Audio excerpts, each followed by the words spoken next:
नमस्कार मंडळी, स्वागत आहे रँकर्स बायोलॉजी या प्लॅटफॉर्मवरती. आणि इथे आपण नीट प्रिपरेशन हे मराठी माध्यमातून करत असतो. त्याचबरोबर आपण 11वी बायोलॉजी, 12वी बायोलॉजी, NCERT ही मराठी भाषेतून इथे आपण शिकत असतो. तर आपला आज टॉपिक आहे पॉलिजेनिक इनहेरिटन्स. आता पॉलिजेनिक इनहेरिटन्स म्हणजे काय, मला तर सुरुवातीला हे सांगा, इनहेरिटन्स म्हणजे काय. या अगोदर तुम्ही इनहेरिटन्स कुठे ना कुठे ऐकलेच असेल, पण ठीक आहे, तरीही आपण इथे एक रिवाईज करूया की इनहेरिटन्स म्हणजे काय.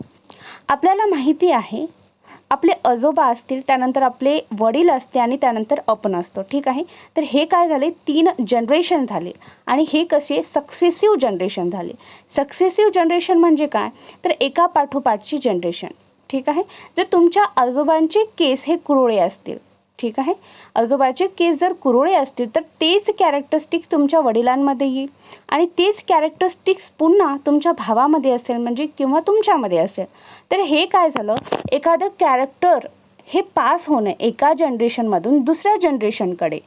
ठीक आहे, तर याला काय म्हणतात, तर इनहेरिटन्स म्हणतात. इनहेरिटन्स. तर इथे आपण पॉलिजेनिक इनहेरिटन्स शिकत आहोत. आता पॉली म्हणजे काय, तर या शब्दातून तुम्हाला लक्षात ठेवायचं आहे, जेव्हा केव्हा पॉली हा वर्ड येतो, पॉली म्हणजे मेनी. आता इथे काय आहे, काहीतरी असं आहे जे मेनीच्या फॉर्ममध्ये आहे.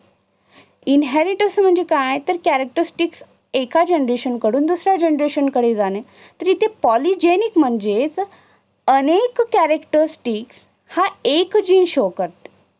पॉलिजेनिक. आता इथे जीनसुद्धा आहे, या वर्डमध्ये काय आहे, जीन आहे.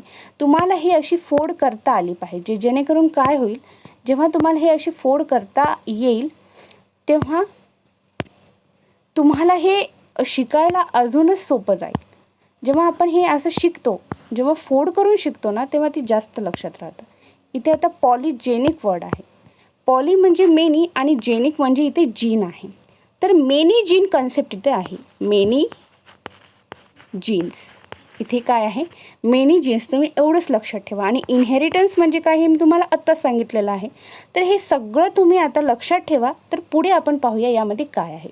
इथे मेनी जीन्स हे एका जनरेशनकडून दुसऱ्या जनरेशनकडे पाठवण्याचा काहीतरी प्रोसेस इथे दिलेली असेल.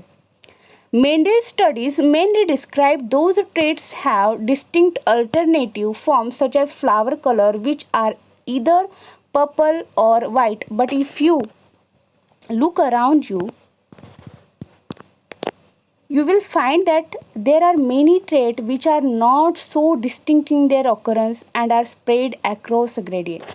तर इथं काय म्हणलेलं आहे, आपल्याला माहिती आहे, जे मेंडेल होते, जे सायंटिस्ट मेंडेल होते, ग्रेगर मेंडल होतं, त्यांनी जे 14 कॅरेक्टरिस्टिक्स, जे ट्रेट त्यांनी क्रॉस केले होते, कॉन्ट्रास्टिंग कॅरेक्टर्स, तर ते कॅरेक्टरिस्टिक्स एक्झॅक्टली कसे होते, तर त्यामध्ये ते एकदम युनिक कॅरेक्टरिस्टिक होते. म्हणजे टॉल हा टॉलच होता, डॉर्फ हा डॉर्फच होता. ठीक आहे, पर्पल कलर हा पर्पलच होता, व्हाईट. ठीक आहे, असे ते कॅरेक्टरिस्टिक्स होते. आता तुम्हाला हे मी काय बोलत आहे हे कळणार आहे, थोडंसं तुम्ही थांबा. तर हे बघा, मी तुम्हाला एक सांगते, तुम्ही हाईट बघा.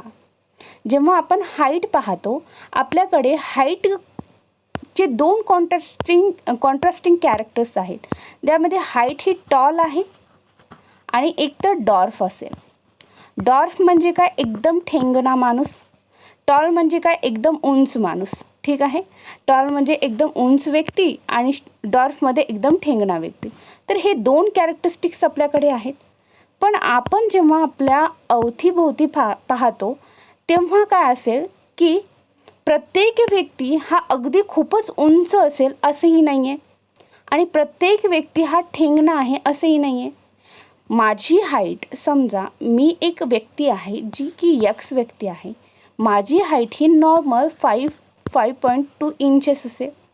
दुसऱ्या कोणत्या व्यक्तीची हाईट 4.6 इंचेस असेल. तिसऱ्या कोणत्या व्यक्तीची असेल ज्याची हाईट 4.10 इंचेस असेल.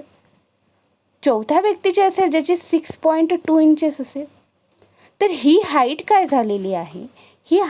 झालेली आहे, यामध्ये व्हेरिएशन आलेलं आहे.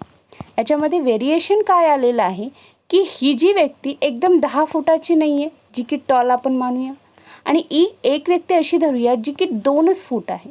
2च फूट आहे, तर ही काय झाली, डॉर्फ आहे. तर या 10 आणि 2 मध्ये जे नंबर्स येतात ते काय आहेत, तर ते नॉर्मल हाईट शो करतात. ते काय शो करतात, तर नॉर्मल हाईट शो करतात. आणि हीच नॉर्मल हाईट काय आहे, तर पॉलिजेनिक इनहेरिटन्सचा एक्झाम्पल आहे. तुम्हाला आता इथे कळालेलं असेल की मी जी तुम्हाला मेंडेलने जे कॉन्ट्रास्टिंग कॅरेक्टरिस्टिक्स सांगितलेले होते ते अगदी व्हायलेट कलर, व्हाईट कलर, फ्लावरचं घेऊया इथे आपण, तुम्हाला कळेल. एकदम व्हायलेट कलरचं फ्लावर आणि एकदम व्हाईट कलरचं फ्लावर. पण या दोन्ही व्हाईट आणि व्हायलेट कलरमध्ये पण याला मिक्स करून सुद्धा काही कलर बनत असतील. म्हणजे पिंक असेल, त्यामध्ये डार्क पिंक असेल, त्यामध्ये फेंट पिंक असेल. तर हे काय झालं तर यामधले हे पॉलिजेनेटिक इनहेरिटन्सचं एक्झाम्पल झालं. म्हणजे हे प्युअर शो करत आहेत का, प्युअर व्हायलेट शो करत आहे का, प्युअर व्हाईट शो करत आहेत का, नाही. तसंच आपल्या हाईटचं सुद्धा आहे.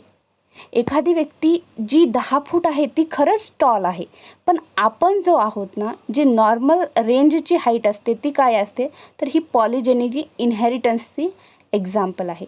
त्याच पद्धतीने आपण स्किन कलरसुद्धा पाहतो. Skin colour, human skin colour is another classic example for this. In a polygenetic trait, the phenotype reflect the contribution of each allele. The effect of each allele is additive.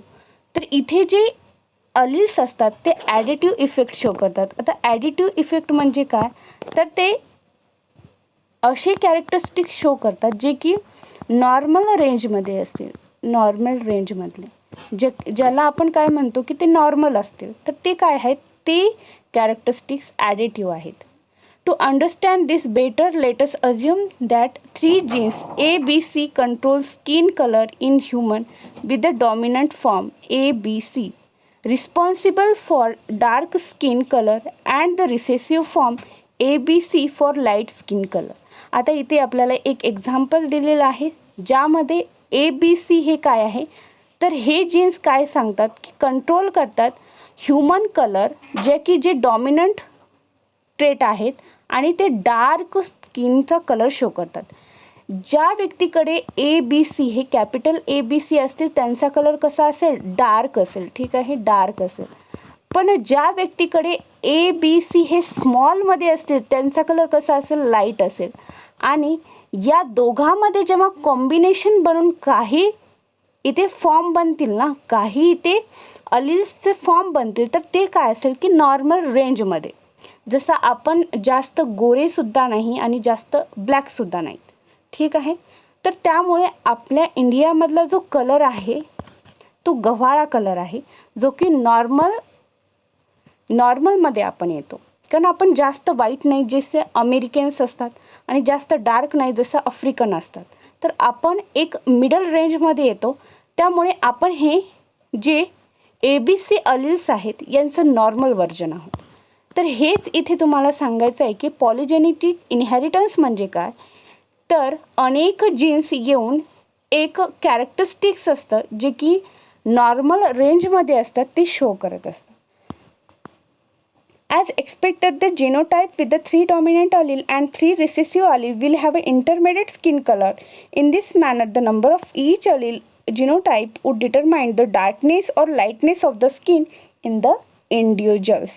तर तुम्हाला इथे काय म्हणलं गेलं की हे जे ABC आहे तर हे अगदी डार्क कलर आहे जे की आफ्रिकन लोकांचा असतो आणि स्मॉल ABC हे अगदी व्हाईट आहेत जे की अमेरिकन लोकांचा असतो.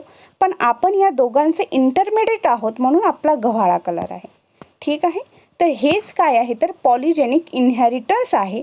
तर यामध्ये तुम्हाला काही अडचण आली असेल, कुठे कळालं नसेल तर तुम्ही कमेंट सेक्शनमध्ये नक्की विचारा. व्हिडिओ लेक्चर आवडलं असल्यास लाईक करा, सबस्क्राईब करा, शेअर करा आणि असेच व्हिडिओ लेक्चर्स पाहण्यासाठी नोटिफिकेशन बेल आयकॉन क्लिक करून ठेवा. Stay tune with me. Thank you so much.